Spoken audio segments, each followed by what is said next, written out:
நண்பர்களுக்கு வணக்கம். இந்த மாதிரி உரம் யூஸ் பண்ணி பாருங்கள். பூக்காத ரோஜா செடிகளும் கூட பூக்கும் அப்படிங்கிற மாதிரி ஒரு வீடியோ தொப்பு போட்டிருந்தோம். அதில் கொடுத்த உரத்தோட எஃபெக்ட் பார்த்திங்கன்னா, இப்போ ஒரு மொட்டும் பின்னாடி இந்த பூவுக்கு பின்னாடி இன்னொரு மொக்கும் வந்திருக்கு. இது இன்னொரு 2 வீக்ஸ்க்குள்ளே இந்த பூக்கள் பறிக்கலாம். இதுக்கு என்னென்ன உரம்லாம் கொடுத்துருக்கோம் அப்படிங்கிறத ஆல்ரெடி இந்த வீடியோ தொகுப்பில் போட்டிருந்தேன். இது நம்ம கீழே இருக்க தரையில் இருக்க கார்டனில் நட்டு வச்சுருக்கேன். பக்கத்துலேயே அந்த மல்பெரி செடியும் பதியம் போட்ட மல்பெரி செடியும் பக்கத்துலேயே இருக்கும். இதுலேயும் பூக்கள் அதிகமாக பிஞ்சுகள் அதிகமாக வந்திருக்கு. ஜூம் பண்ணி காட்டுறேன் பாருங்கள். இதெல்லாமே பிஞ்சுகள். இப்போ புதுசாக வந்தது.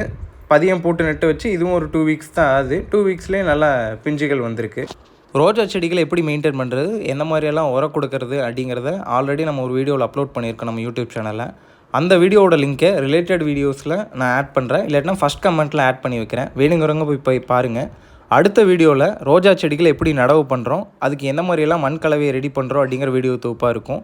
கார்டன் ரிலேட்டடான வீடியோஸ்க்கு நம்ம யூடியூப் சேனலை சப்ஸ்கிரைப் பண்ணி வச்சுக்கோங்க. இன்ஸ்டாவில் பார்த்துட்ருக்கீங்கன்னா ஃபாலோ பண்ணிக்கோங்க. Thank you all. Happy gardening.